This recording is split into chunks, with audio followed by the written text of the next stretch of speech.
Y'all, I was talking and I didn't even have myself on the stage. If y'all saw how ghetto things were for me right now, you would truly understand what I got going on. Hello to the first one in the chat was Justin's mom. And then we have also standing on the moonwalk was a let's talk about it all. How are you doing, cross country cruiser? Shelly C. And those of you who are behind the bushes and in the clouds, how are y'all doing? I am here today to actually go over some true crime stories that you may find interesting or at least should know about. So that's what we are going to do. I'm not going to keep you long. Hey, Leo lady, I'm not going to keep y'all that long. This is not going to be like an after dark type of situation. We're going to get in, we're going to get out. But, I just want to talk about some things that are going on in the world today that I think, everyone should know about. So, first, before I do that, how is everybody doing? Is everybody doing okay? Is everybody's weather okay right now? Is anybody recouping from Hey Sanders RM, you missed us last night. Hey Miss Helena. Is anybody having any issues with the storm or things of that nature? Because my heart goes out to you all who have had to deal with Helena or Helena's after effects, whichever. So I want to check in on that before I continue to go on and get into my true crime situations here. Um, Doing fine in North Carolina. Let's talk about it all. That's good. That is good. I know people, Florida, and then I've heard some people in Georgia say that, they were affected, in some way, shape, or form. So truly, like I said, my heart, it goes out to anyone who has been affected by that. And anyone who has to work overtime because they've been affected by that, my heart goes out to you as well. So we are going to get into Justin's mom. You've been sick and in the bed. Um, oh, that's a shame. I'm so sorry to hear that. I hope that um you get better soon. Go, Roro.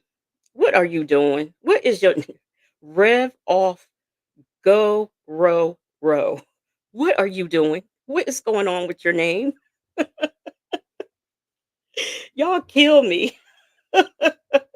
Y'all really do. Y'all really, really do. So anyway, let's get into some of this true crime mess. Let me go all look, let me make sure I'm in the right place. We're gonna first start out with these kids. Now, y'all know that ever since the shooting that took place in Georgia, um, go Roro, you don't know what you're doing with your name. Anyway, ever since the thing went down with the school shooting in Georgia, there has been an increased number of either fake, um, I guess, calling in, like you would call in a bomb threat. Well, apparently, some children and things have been calling in fake school shootings that are about to happen.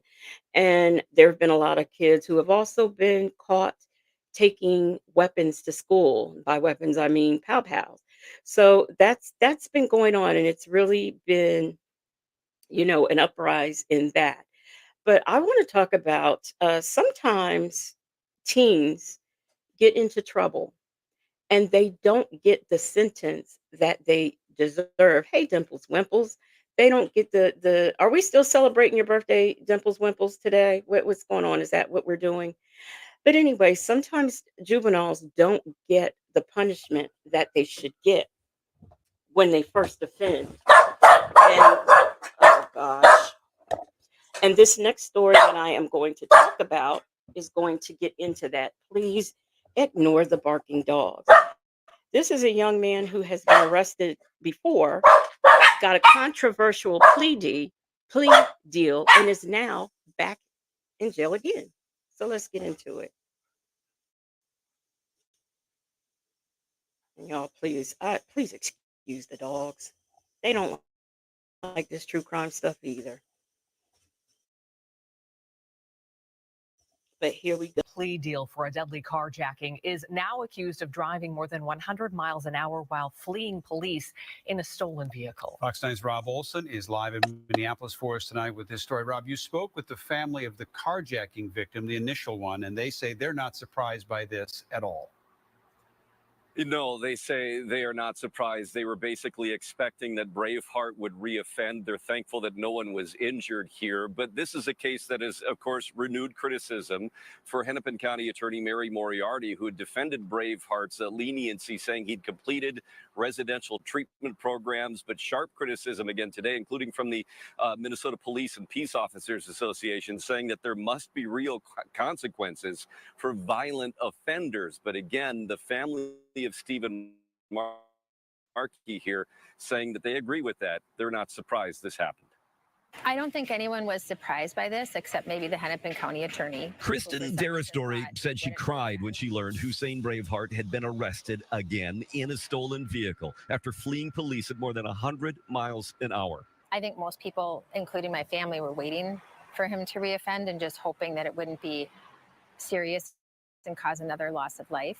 5 years ago, Kristen's cousin, Stephen Markey, was killed during an attempted carjacking in Minneapolis when Braveheart and another man, Jared Osmond, both shot at Markey as he tried to drive away. Osmond got 20 years in prison because prosecutors said it was his bullet that killed Markey. I apologize for not being a better person that day.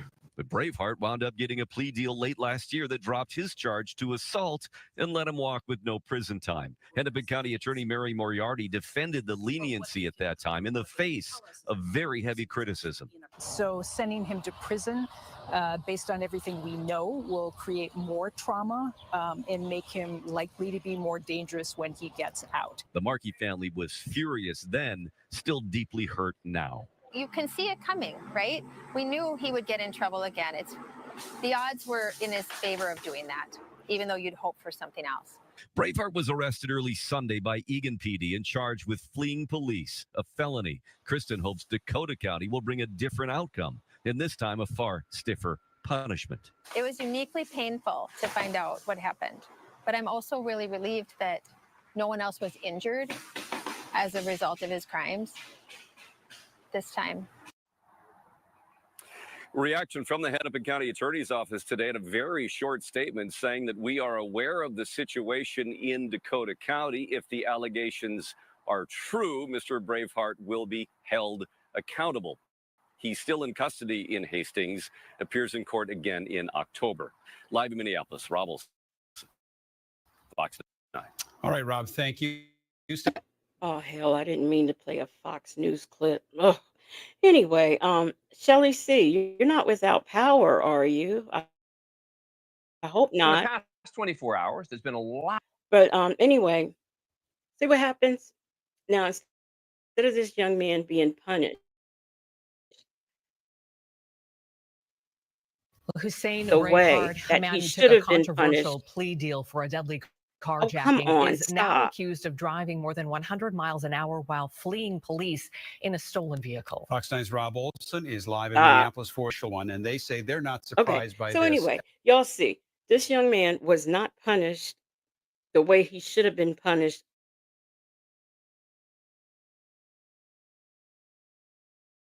the first time that he committed this crime.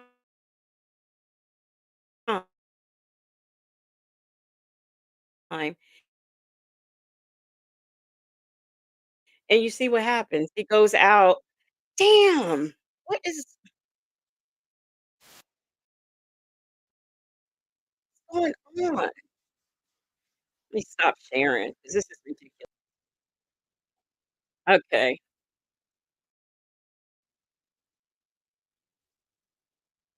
YouTube is a fool. Okay, here we go. It stopped. I got it to stop.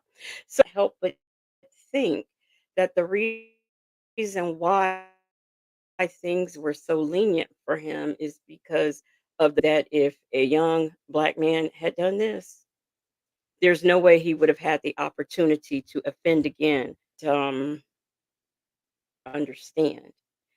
But and that happens to be one of them. Have any of you ever heard this story before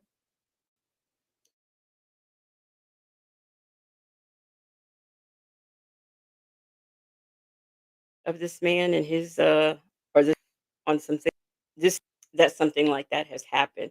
I don't know if y'all remember, and I can't remember what state it is, but it's the state where a young man was convicted of, or he was found not guilty of his crimes of unaliving someone driving under the influence. He Several people weren't alive, and one young man is injured for the rest of his life. And they called it he did not know what he was doing because he had affluenza, um, meaning that he comes from such high standards and such a high society family that he didn't understand what he was doing was wrong.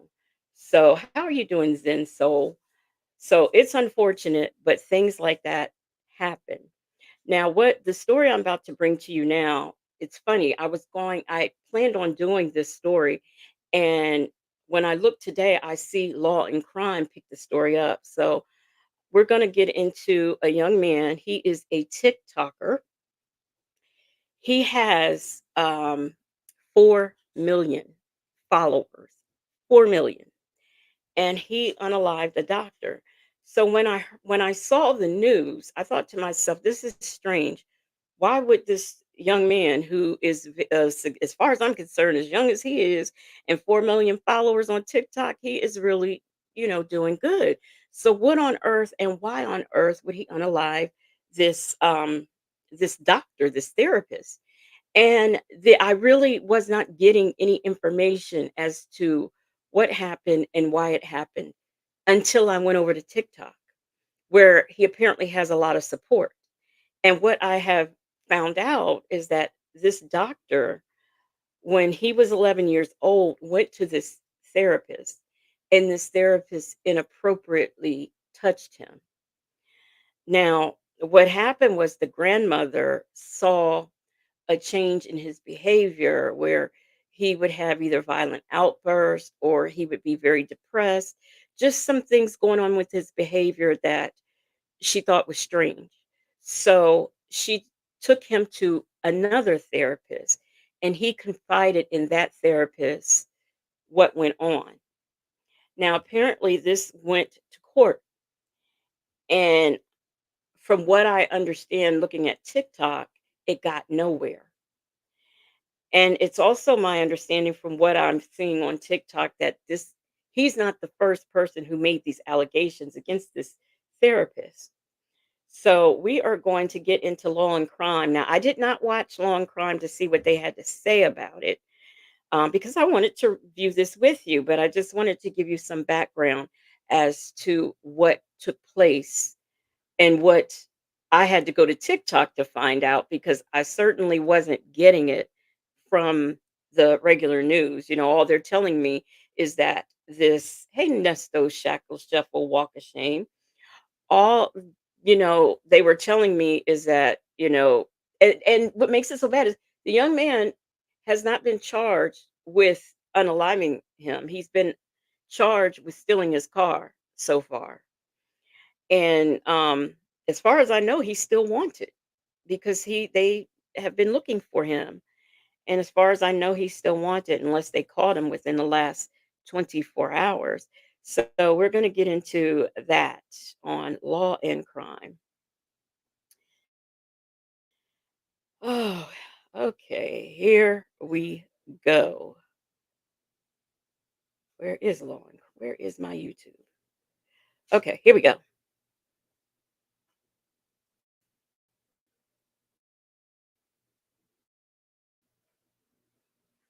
And we're going to hear what they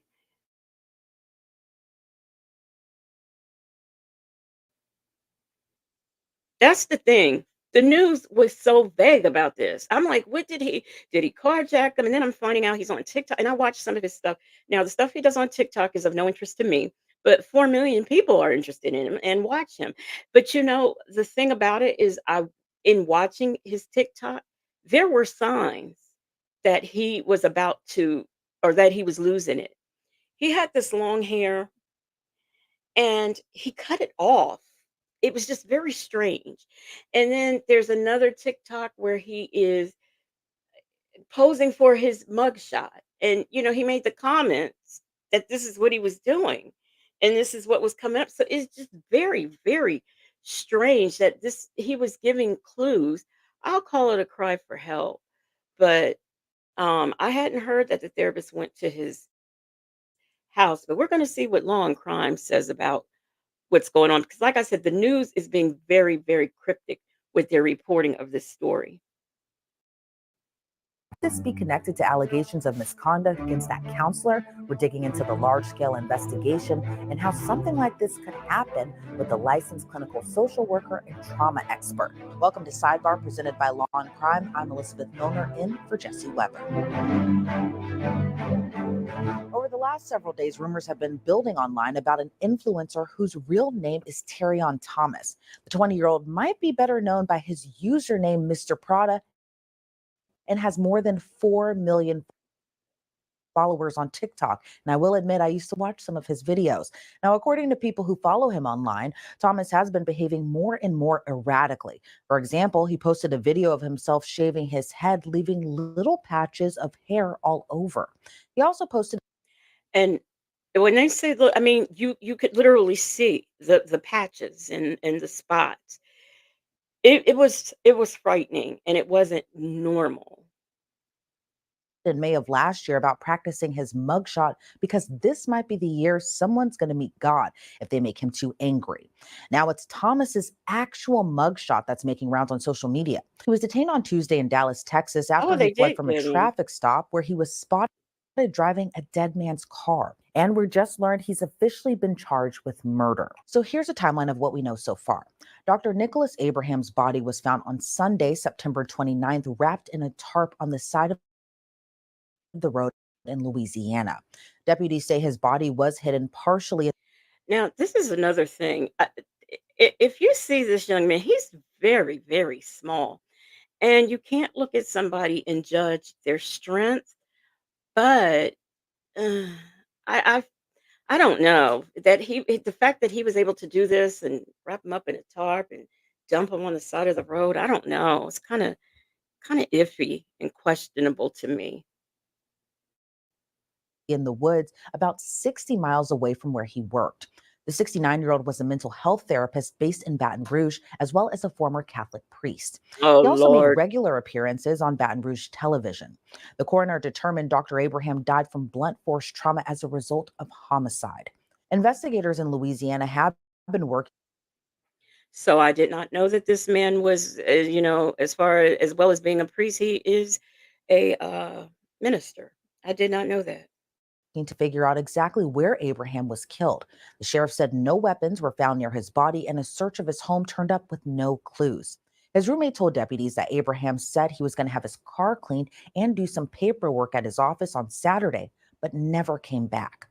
On Monday, deputies released Abraham's identity. Then later that same day, an officer spotted an SUV that had a license plate that came back as stolen. When the officer tried to do a traffic stop, the driver backed the SUV into the officer's patrol car, then ran off on foot. Officials released. Yeah, y'all are picking up what I'm feeling. Catholic priest.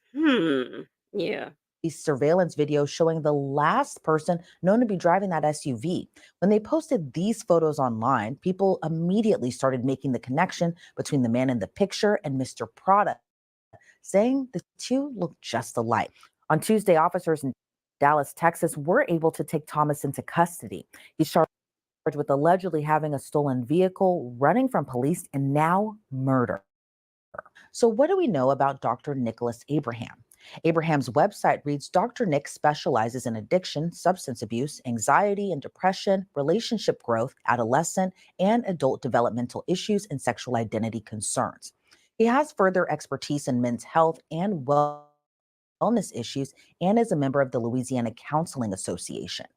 The website goes on to say that he not only has a PhD in counseling, but a master's degree in religious studies and a master's degree in theology. But the speculation around this murder. what's interesting is people who get jobs where they're working with the vulnerable population and they have this type of sick mindset. That's what gets me about people like this. So you think, okay, he is a Catholic priest and a therapist. He has his PhD. You really think that you've got this wholesome man to help you through your problems and get you through whatever it is you're going through. And he is potentially a predator. Mystery was whipped into frenzy when it was revealed that Abraham had been arrested in the past for allegedly touching a boy inappropriately during a counseling session. That arrest happened back in 2015. Abraham was arrested and released on a $25,000 bond. Prosecutors decided not to take the Yeah, Zen Soul. No, I did not mention his age because I actually don't know it, but I just know that he is very young. And I know when this doctor allegedly touched him, he was 11 years old. So I don't know how old he is right now. And his name, he goes by Mr. Prada over there on TikTok. And they said what his name is, but I can't remember because all I can seem to remember is Mr. Prada. But I'll tell you in a minute. case to trial. In a statement, District Attorney Hiller Moore told local affiliate WAFB, while there was probable cause for an arrest, my office had to determine if the evidence supported our burden at trial, which is proof beyond a reasonable doubt. This matter was under review by my office for approximately 2 years. After considering all available evidence, the best interests of the child, and the lack of inculpatory statements by the arrestee, we declined to institute formal charges. Many people have wondered, is it possible that the alleged See, look at that. 2 years. 2 years. victim in that case is Terrion Thomas, the attorney for Abraham in the previous There we go. Terrion Thomas. That's his given name, but he goes by Mr. Prada on TikTok. case says absolutely not. So for now, the motive for the killing is still under investigation. We cover a lot of horrific and tough stories here at Law on Crime, and part of the reason we're able to keep bringing you Now, I'm sorry, and like I said, the people over there on TikTok had dug up some stuff where he is not the first one to make that accusation. And, here he is still being able to deal with young adults in the priesthood. these types of stories is because of our great sponsors. So I really want to take a quick moment. Again, that's promo code SIDEBAR for an extra 25 cents back on your first gallon of gas. Well, joining us now to discuss this case further is licensed clinical social worker, trauma expert, and author of Stolen Childhoods, Thriving After Abuse, Sherry Botwin. Sherry, it's always so great to see you. Mr. Prada was a really well-known content creator on TikTok. I think for many people, including myself, it was shocking to see him as a person of interest in a murder, let alone now a suspect in the murder. What's been your reaction to this case? I think mostly shock and disbelief and what was going on? What happened? I have like a list of questions running through Me my too. mind. It's a really sad story. And, Mr. Prada, as his username was, he was pretty funny on TikTok, but what he's accused of doing is pretty horrendous, stealing the therapist's car, dropping the victim off on the side of the road. I know, you really can't gauge how people are, who they really are, just on social media. But just looking at his TikTok, I don't see it. I really don't see it. Road, fleeing to another state, and just let alone this whole murder aspect of it all. What are your thoughts given that Okay, Zen Soul, she just looked it up. So he's 20 years old now. And just imagine this incident happened when he was 11 and he's 20. I don't, if you saw the live last night, you know that Native and I and people in the chat kind of touched on, we got into abuse and, you know, SA and things of that nature. And we talked about how that is for the victim, that is lifetime. It just doesn't last a few years and then it goes away. That is the rest of your life when that happens to you. So imagine this happened to him at 11, and he snaps when he's 20. Now, I believe it's some more to the story that we just have not found out yet, because I just can't see him going over and unaliving this man like that. But like I said, if you watch his TikTok, you saw signs that he was unraveling. That he was just this kind of, in a way, upbeat personality, let alone that flip side now where he's accused of this dark and horrific thing. I think what happens with social media, especially someone like him who's an influencer on TikTok constantly making these videos, you get a perspective, you get one side of a person, but you don't really know what's going on behind the scenes. You don't know what's going on inside of him. One of the things I was thinking about was he using TikTok as a place to create a part of his personality that he thrived on, whether it was connecting with other people, getting the attention, or even just if he's having a day where he's feeling really angry or really happy or really upset, is he going on social media to share that particular part of him, but then behind the scenes, what's going on inside of him? And was he using TikTok as a coping mechanism or a way to feel like he has some control or that people will like him? It's just so hard to say because I've never met him, but I know that he did talk some about what was going on in his mind, and at one point he alluded to being bipolar. So when I hear that, I think, again, I don't know him, but it sounds like he had some awareness that he was really struggling. What are your thoughts? And that's the thing. How are you doing, Tam Tam? That's the thing. And I always, this is why I try to make sure I get everybody in the chat hey, Southside, Chi Town. I try to make sure that I speak to everyone in the chat because you don't know. I mean, some people, they're watching YouTube for the entertainment, for the kiki. You know, some people may be watching it and this is their only connection to the outside world. Maybe talking in the chat is the only release that they have. So that's why I try to speak to everyone and be respectful and accept other opinions and stuff like that because you don't know what people are going through behind the screen. So you really have to be careful. I don't get into bullying. Content creators who bully because I've seen some, you know, if somebody I've had, the past couple uh Friday nights, I've gotten a troll in the chat. And, I still am not nasty with them. I try to slightly and politely tell them, they need to get on out. And they have three ways to do it. They can leave, I can block them, or the mods can block them.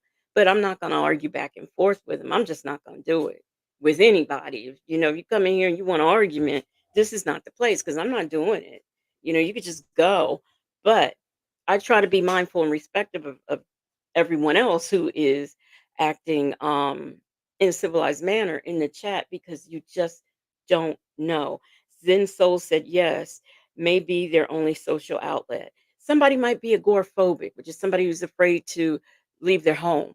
So this is the only talking to the people who they order their food from and on the internet may be the only outlet that they have to communicate with people. Um, Hey, Leo Lady. Leo Lady says, I'm listening while I clean. I just saw his picture. Is he struggling with his identity? I don't know. I don't even know that. The only thing that I know he's possibly struggling with is the fact that this therapist that is unalived touched him when he was 11 and he's now 20. So, you know, yes, and being anonymous, you're right, Zen Soul. So that's the only thing I know that he's struggling with thus far. Something else I found interesting, there was a lot of talk about his grandmother. So when I listened to the people on TikTok talking, I didn't hear them mention a mother or father. I just heard people mentioning his grandmother. So, I don't know where his biological parents are or if they were ever in his life. So, how are you doing, Glorious Love?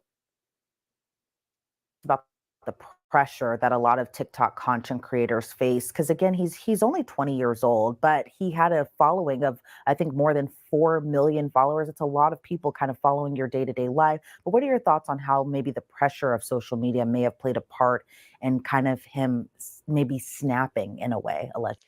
Y'all know what? And this really isn't no shade. Hey, Mimi. TikTok has got to be one of the least pressure places to be. I mean, it's seen all over the world, and you can pretty much do anything, and you will find somebody to connect with who likes what is going on. Allegedly. So we don't know what his followers are saying. If you go back and read all the comments, I'm sure we would find comments that might have been mean or critical.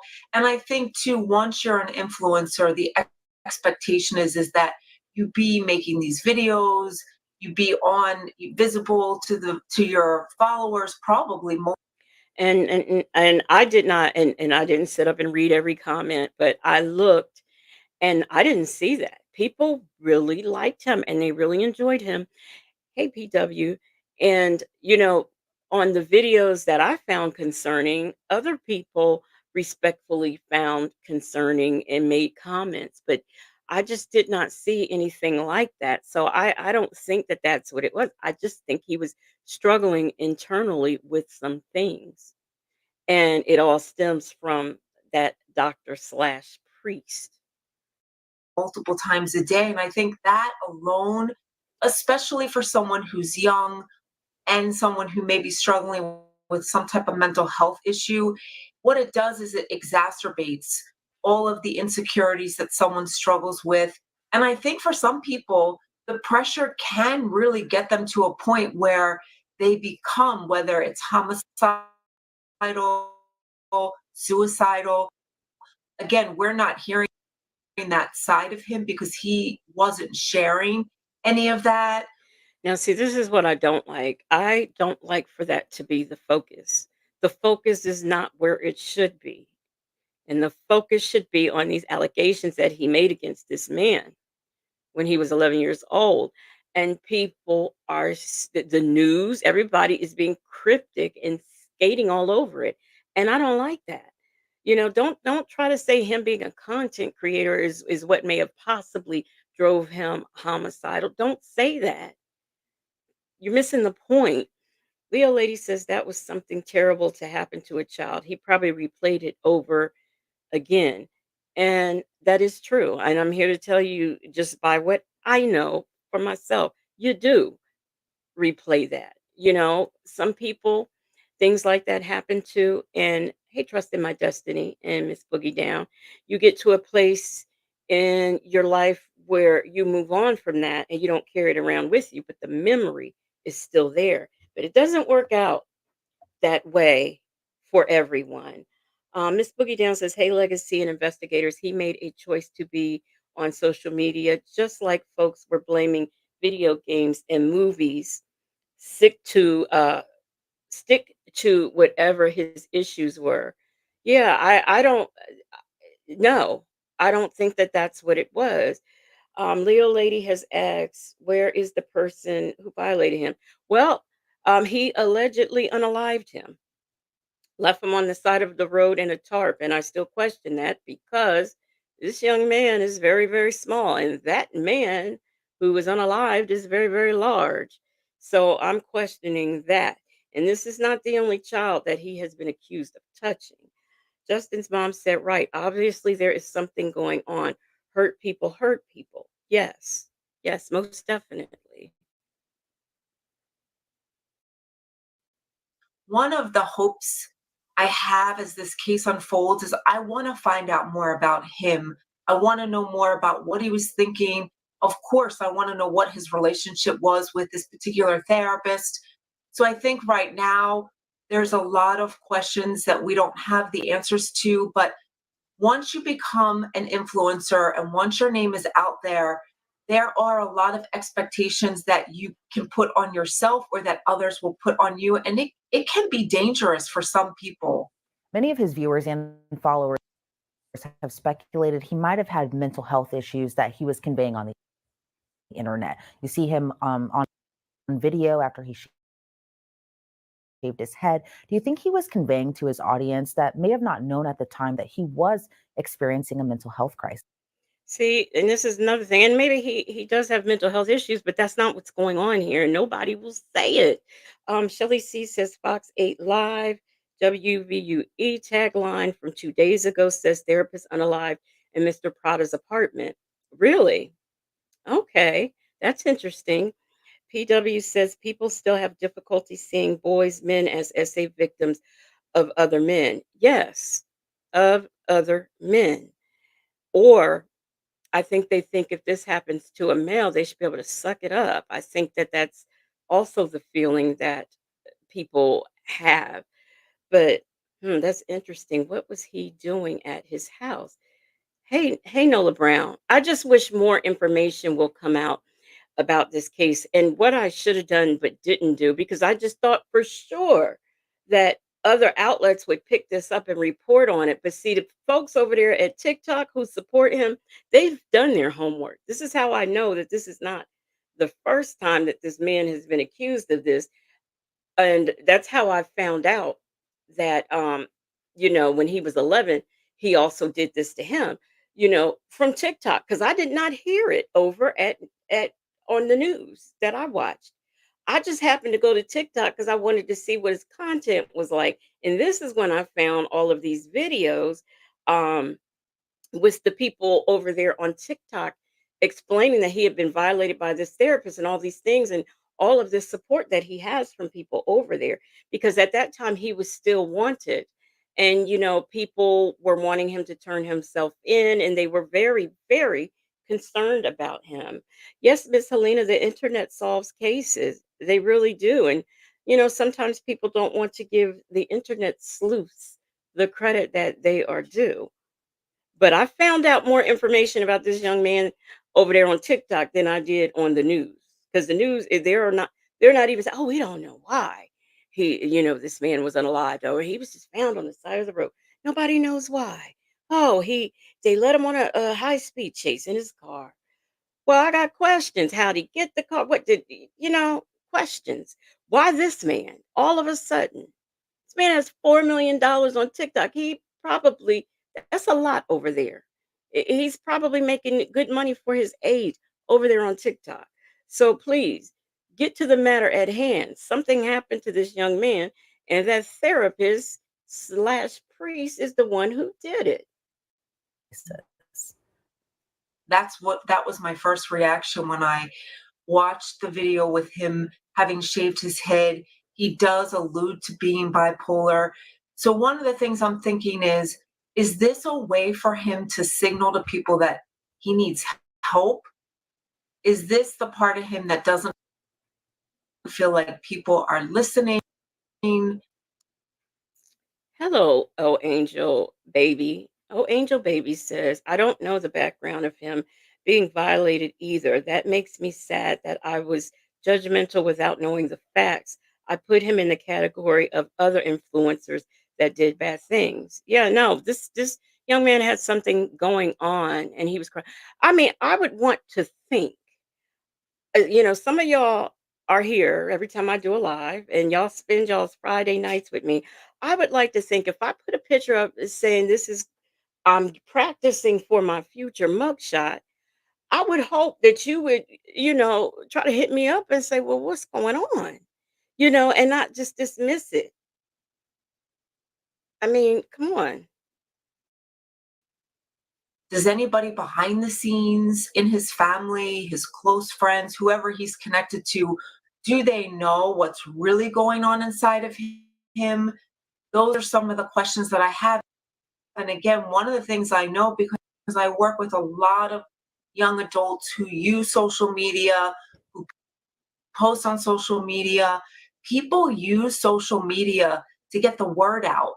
So for some people, it can be very helpful. If you're a survivor of something like sexual assault and you're trying to get support, you go on social media and you find out there's so many other hashtag me too's. But in this situation, I feel like he was alluding to the fact that there might have been something wrong, but we don't really know what was wrong, and we don't know what he was thinking and what he was trying to get out of having this public platform. And there's a term that you see a lot on TikTok. It's called crash out or crashing out. While sometimes it's used kind of in a funny way, many online have thought that Mr. Prada was crashing out. Given your expertise, what do you kind of make of that? I mean, the term itself is a bit concerning. It makes me think of when clients come in and they say, I'm hitting rock bottom, or I can't do this anymore. It almost, what it makes me think is that's when someone's at the breaking point. So whether they're at the breaking point of feeling, People essay or do these things to children. You have some people who question, okay, well, this happened as a child. Why? Say, for example, I'm using this example because it's just the best and most shocking way I can do it. But in a case of incest, where say you have a father messing with a daughter, and it starts when she's 5 or 6 years old, and she ends up being 19 or 20, and it's still going on, and people don't get that. And the part that they don't get that they should be getting is that there is an amount of manipulation, narcissism, and all sorts of things that have been going on with this perpetrator and this victim since they were a child. By the time they get older, they don't, they just can't distinguish because that is something that that's what they know. So they don't know any different. So just because you think it's weird or you question, well, she's an adult now, why is it still going on? Because they don't know any different and they don't know any better. They are really convinced that this is things that other fathers and daughters do, but it's just a secret. People don't realize that. They don't realize that at all. They think that this is normal. And it just really, or there was, we listened to a call last night where Sonia says, well, if you touch somebody's breast, people, that's considered sexual assault. Well, until somebody grabs yours and you didn't want it done, don't say it like that because I'm here to tell you it is. It's very disrespectful, it's very uncomfortable, and that does something to you as a person, as a woman. But she doesn't get that. She just thinks it's just the breast and he only grabbed it. Are you kidding me? And not to mention that person whose breast is just being grabbed, you don't know what kind of trauma they have already suffered. So you can't say, "Oh, they just or he just pulled the top of her top up and she laughed at the time." It's called nervous laughter. Or it's called not knowing what to do, not knowing how to react. So it really kills me when people make those types of statements. Old Angel Baby says if you don't heal that inner child, its ill intent will manifest in other ways, rather it be self harm or harming others in some kind of way. And if you don't know any better, how are you? I did a story one time on a man who had, molested his daughter. And so then as he gets older, he continues to molest, and she begins to molest her own children with her father. And, at some point, she should have been, as a victim, I don't fault her. And as a victim, I don't fault her for not knowing any better as it pertains to her father. But she, in a way, I will say, she may not have known the difference between what to do with her own children because this is all she's ever known, seen, done, and been taught.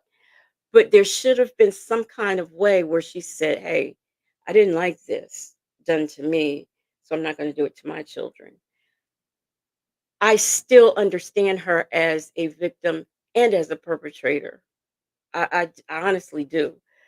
But it was just the whole thing, and just think, if, these children had not escaped this, it could have gone on with their children, and it still might. There were 3 children, so who knows? One of them still might not be able to heal and move on from that.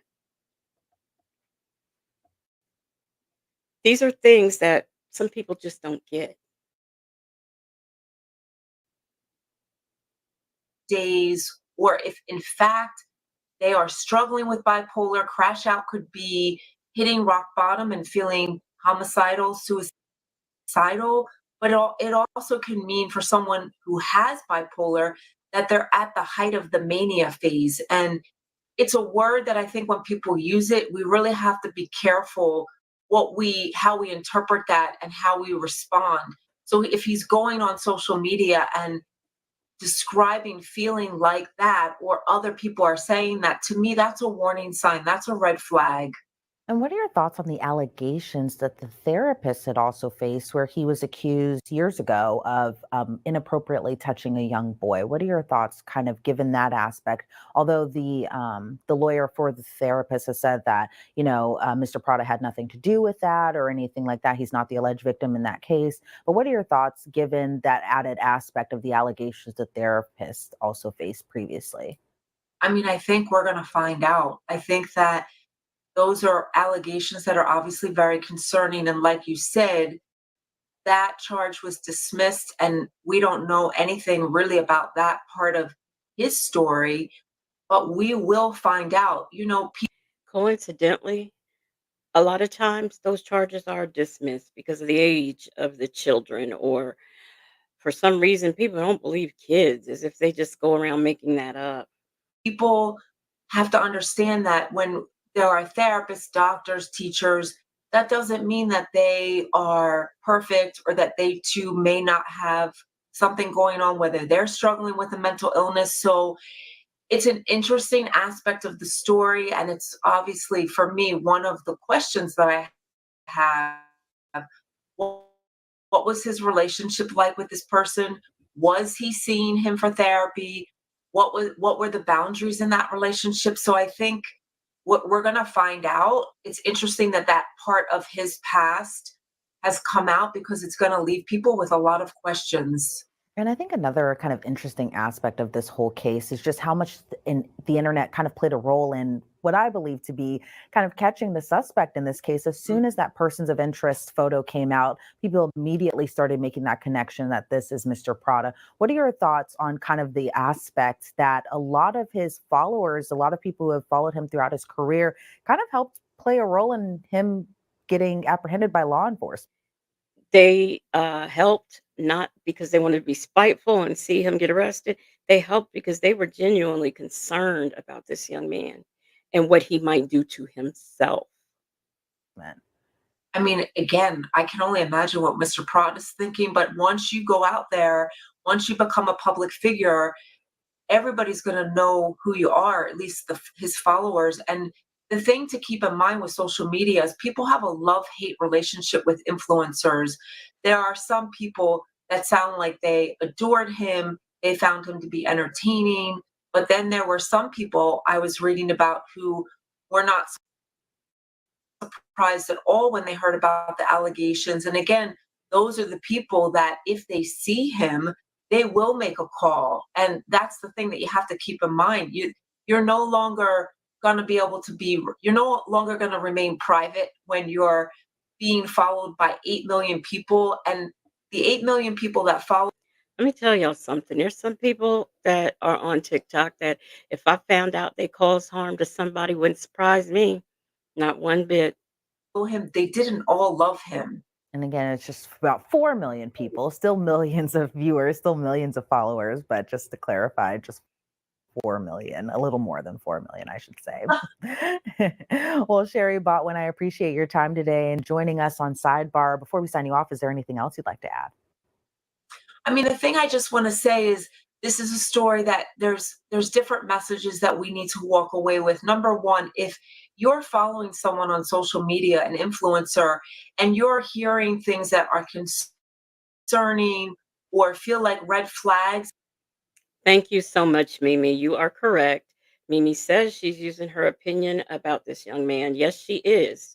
And she obviously, this therapist is the one that they're interviewing. She obviously didn't take the time, like I did, to go over to TikTok to see what was really going on and to check out this young man's page and everything. Because, like I said, you can see at which point he started unraveling. You could just see it. Miss Helena says, as an educator, pay attention to the class clown. That is so true. That is so true. You do have to pay attention to the class clown because there's the class clown and the bully because there's something going on in those homes to make these children act like this and act out like this. I wouldn't make light of that. I think a lot of the teenagers, they don't understand bipolar disorder, depression. And I think it's important if you have teenagers that are following these type of public figures and they're telling you that this particular influencer is making jokes about something that's very serious, definitely talk to your teenager about that and try to remember again, social media has things that can be really good and helpful, but sometimes it can be very scary. And we don't want Mr. Prada and his influence to then lead other teenagers to do similar things. Because again, what we're Oh finding my out is Lord. sadly in this situation, this is not the type of person that you would want your teenager to be influenced by.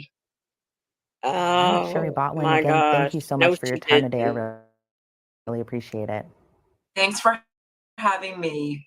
Well, that does it for this episode. Say that. This is not who you want your child to be following. Okay. All right. Yeah. Mm-hmm. All right. So your thoughts on that. Your thoughts on that. Like I said, I checked him out. I didn't see he's not my cup of tea. He I just didn't find his stuff funny, but I'm a woman of a particular age, nowhere near his age group. So that's why I did not find his stuff to be funny. But I did look at enough of it to see that there was a shift in him. So, but this therapist, she kind of gave her own opinion based on public opinion. And I don't think that's a good idea. But, if I ever, ooh, ouch, if I ever had a show, I would vet my people a little bit more better than that. But anyway, that's my opinion. So I just wanted to bring that story out because it just bothered me that the issue at hand is not being discussed, it's being danced around, as if this is not what could possibly have made this young man snap. It's got to be that, oh, he's demented or, oh, he's bipolar. No, maybe something did happen in his life. And I want to know what put them in a space close enough together where he was able to unalive him. That's what I want to know. Mimi says there's something else they need to focus on. hmm Now I have another story. One thing that is near and dear to my heart is missing children. And hey, a lady 747. She says sad story. Almost anyone doing silly stuff on TikTok can be popular influencer these days. And that's what I'm saying. It just his stuff just did nothing for me, but you know,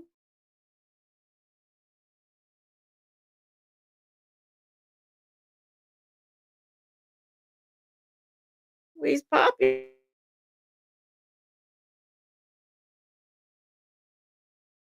over there. So yeah, this next story that, as I was saying that to my heart, when I was little, in the 70s. We did not have the stranger didn't learn all those things. We didn't know someone if you stayed after school and your friend's parent wanted to give you a ride home, we were okay with that because we were taught that it was okay. But, now we're learning that you may not want to be riding in the car with your friend's parents, or you may not want to be in the same, don't get in cars with strangers. These are things that we just did not, in the 70s, we weren't taught. Back in the 80s is when that stuff first started coming up. So, this next story, if I could ever get to the right place, because I can't seem to do that right now. Miss Boogie Down says, I met up with my childhood bully in our late teens. She was a twin, and I dated her brother briefly and found out their dad was beating their mom when we were kids, hence for being a bully. Exactly. There you go, right there. I'll tell you something else. When going to school, I was bullied by a group of girls for a year and a half. And my mother was constantly going up to that school. She was calling the school. So finally, my mom said, you know what? Next time one of them gets in your face, fight them. I was always taught don't hit somebody unless they hit you. But my mom was straight up like, look, if they get in your face, just fight them because I'm sick of it. So I did. And, not to toot my own horn, but I won. It took a teacher and three of the boys to pull me off of her, but I got suspended. My mom was not having that. My mom was like, look, these girls have been bullying my child, for over a year, and I've been coming up here, and you want to suspend my child? Well, I don't think so. So, they said, listen, we're not going to suspend her. Just please keep her home for just a day. Let things cool down. Where meanwhile, the girl who was bullying me, her mother went up to the school acting a fool. They had to call the cops on her because she was up there acting a fool. So that goes to show you, number one, where the daughter got it from. But the funny thing about that, I think because I was not a troublemaker as a child, I didn't start trouble, I didn't bother anyone. So, we stayed home from school the day that it happened. I mean, the next day. Then we came to school when we could come back. And do you know, not only were the girls that bullied me talking to me all of a sudden, but so was she, the girl I fought. And I thought, wait a minute. So you mean to tell me all I had to do was fight these folks and they'd have left me alone a year ago? And nobody could ever tell me. And I asked the girl because every time we see each other, we talk. This was back in middle school. Now every time we see each other, we talk. And there is no rhyme or reason as to why they did not like me, except for I was in a two-parent home. You know, they weren't. I had clothes to wear, and I'm gonna tell you, my father, though he had the means, I didn't get like all this designer stuff and whatnot. I didn't get that. But I guess that's how they saw me. I had long hair, just all this weird stuff that just to me just doesn't even matter. But I guess it mattered to them. And that was the reason why I know they had a problem with me, to be honest. So that was my bullying story. Let's see what y'all are saying.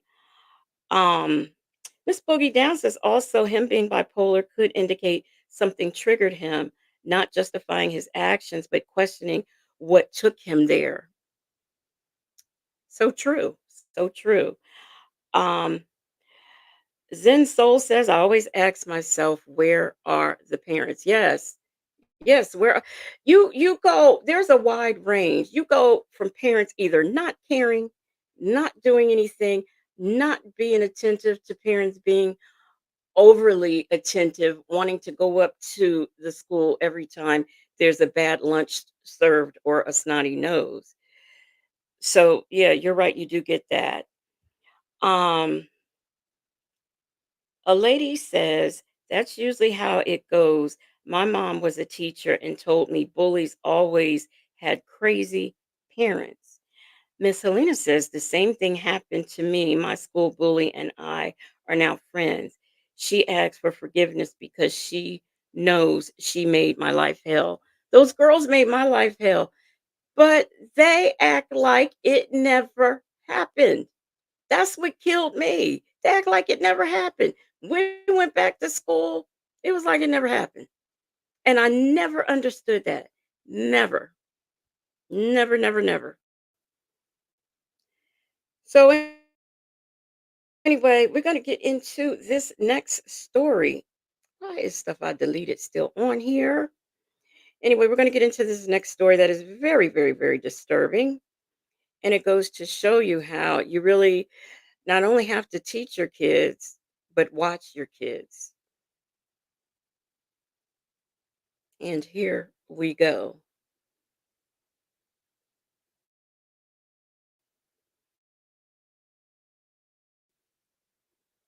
Of course, YouTube's going to take a few seconds to load, but it's Local man locked up for a crime he says he did not do. He claims he can prove it and that he has an alibi. All right, police for right now telling he tried to abduct an 11-year-old boy. I'll note 6 o'clock are Brittany Weir with why there's significant controversy around this particular case. Joshua Fryermuth appeared in court via video from Stark County Jail. He did not enter a plea to various felony charges. He is accused of attempting. I just want to make it clear to hey, coffee is brewing. I want to make it clear to everyone that this is a man who tried to abduct a little boy. So I want you to keep that in mind as you watch this clip. To kidnap an 11-year-old boy Sunday morning in Alliance. I wasn't even there for that. The other things, okay, but I didn't try to kidnap anybody, and I just want to go home. Joshua Fryermuth pleading with a Stark County judge. He says the kidnapping charges against him are false. The 39-year-old arrested early Sunday morning. According to police, Fryermuth attempted to kidnap an 11-year-old boy from his Alliance home. Prosecutors say officers were called out to the southwest. Now, I don't know if any of you are as confused as I was, because what happened was when I first saw the story, I just saw 11-year-old kidnapped, clicked it. I wanted to hear the story. When they kept saying he, I kept saying, why are they? Mimi says, oh my. When they kept saying he, I kept saying, who is this a couple? Where is he at? I did not know the he that they were speaking about was this man who appeared to be a she. So yes, there are. Apparently he is dressed like maybe he's androgynous. I don't know, but yeah, I was very confused when I started watching this story. That's why I told y'all to pay attention. Webb Avenue home around 9 Sunday morning. Zachary Thurman, the father of the 11-year-old boy, telling 19 News, Fryermuth grabbed his son's arm while the boy was taking the dog out. Then Fryermuth said he wanted to talk to the child. And when he grabbed my son's arm, my dog attacked him, and then he stumbled back off the stairs. And then when he kicked his heels off, and my son said he had white high heels on, and he took off running that way down the street. But I come out of the house, I had on pajama pants and house shoes, and I chased the man down to that white house down here. These accusations have gained a lot of attention on social media, which Alliance police say might have played a factor in this arrest. And again, that was probably just as well for his safety, based on the reaction on social media and the amount of people that have decided that they want to take this into their own hands. See, I mean, this man had on heels and everything. Fryermuth says he has an alibi and dog attack happened. Yeah, about dog bites, and I'm happy. After hearing Fryermuth out, the judge set his bond at $100,000. Fryermuth is also charged with drug possession and obstructing official business. He's expected to appear back in court next Monday for a preliminary hearing. In Alliance, Brittany Weir, 19 News.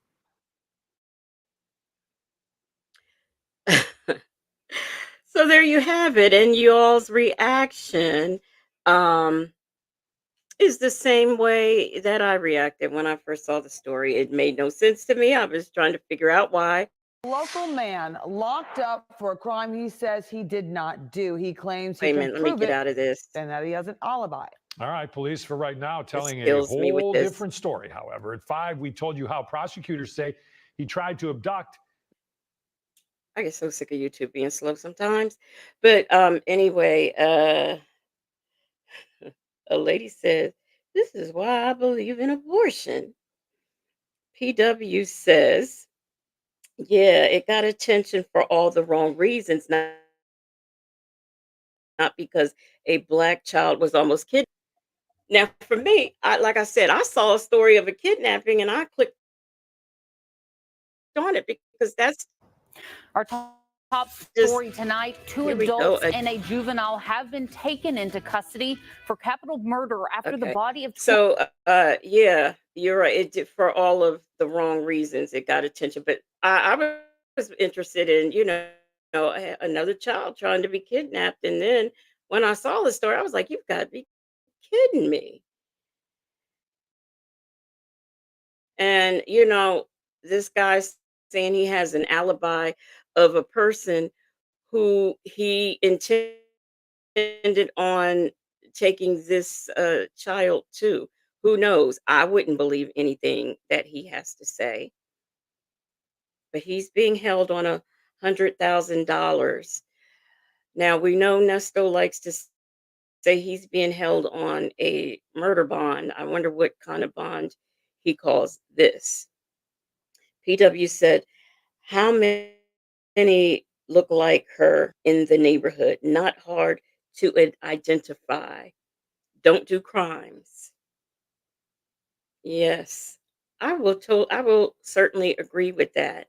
And I was wondering that too when I was like, "Oh my gosh." It's like look at the victim. There's another one I was going to do that was long crime, but it's just a little too heavy. So, this next one we are going to do is a former I believe correctionals officer. Let's get into her story and see what she did and how brilliant and genius she is. And here we go, loading Former up. Gastonia police officer now faces more than 30 felony charges. She's now in jail with a $1 million bond.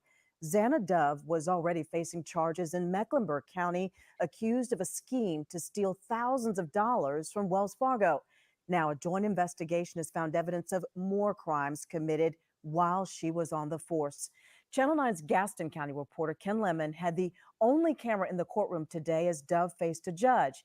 And Ken, in that courtroom, she said some really surprising things on the stand. Yes, Very she did. surprising. And this is a stunning look for an officer sworn in last year, and now she's in jail. She reportedly admitted to illegally using police databases, to using her badge to buy guns for other people and selling drugs. All of this while she was under an oath to serve and protect. Xana Dove was apologetic in an odd first appearance for a defendant. Just a couple of months ago that she was a sworn officer for the Gastonia Police Department. I understand now what I did was wrong, and I'm trying to fix it. She told the judge she's not a bad person, but DA Travis Page said she admitted She understands now what she did was wrong. However, when she was serving as an officer, apparently she didn't understand that. doing bad things as an officer, including conspiring to sell marijuana and fentanyl.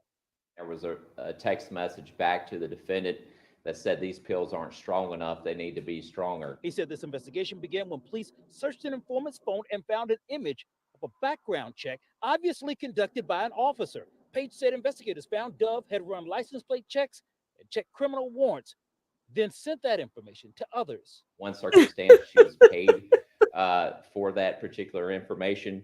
He said one disturbing discovery was gun purchases. Using her status as a law enforcement officer to easily obtain firearms on at least one occasion. Firearms. Yes, Your Honor. Dove says she was truthful with detectives who questioned her. Everything they wanted to know, I cooperated, even with the drug stuff. The judge called it troubling that all this happened during her short tenure as an officer. These actions present a danger to the public in person. I promise you I'm not a danger to the public.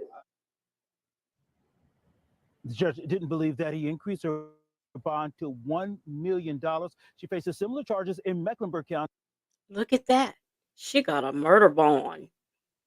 And all she did was allow and help criminals to buy guns, sell drugs, and trying to rip off money from some folks. And they gave her a murder bond.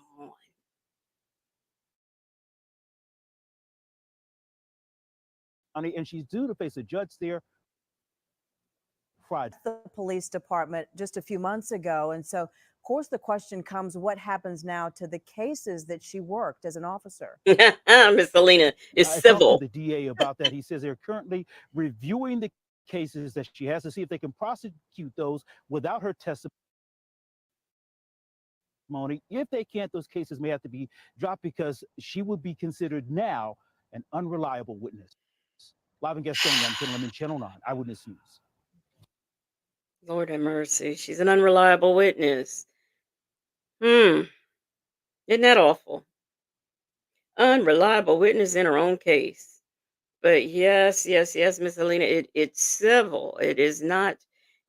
And how dare they give her Former a murder bond Gastonia police officer now faces more than when it's 30 felony civil? charges. And we're gonna do one more. I don't understand people, but here's the last one I want to do. I ain't doing it. It's Fox. Fox, they be giving me too much. So that's all I have for y'all on this evening or afternoon, I should say. Yep, that's it. That's all I see. There is one more that is from Long Crime, but it's a little bit too I don't know, it's too emotional. We just did the other one and that was kind of emotional, at least it was for me, so I don't want to do another one that's going to be very, very emotional. Hello, Makaya Mashu. But what y'all think about the officer who she knows now that she was wrong. She apparently did not know when she was an officer, upheld to or sworn to uphold the law. She didn't realize what she was doing was wrong, but she does now. She realizes now that what she was doing was wrong. A lady says, I don't think I ever heard Boneytail defend a woman criminal suspect. You know what? No, I haven't. I haven't. I haven't. I'm still not getting over the fact that had the nerve to come out her mouth and say, when I was a CO. Girl, you was never a CO. You was a defendant, you was an inmate, but not a CO. Come on. Please. But yep, you're right. I've never heard that. Y'all, I was gonna do Wade Wilson and yes, Miss Helena, if you did not, Native and I were live last night after dark, as we are every Friday. Yes, and she said when I was a CO, honey, the people in the chat had told me, and Native had told me, and I didn't believe them. I thought that they were mistaken, that they just didn't hear it right. So I had to rewind, and the people didn't mind me rewinding and listening to it. And she had come out her mouth and said, when I was a CO, a correctional officer. Oh, I just did not. Oh, I could not believe that she said that, but that's what she has said.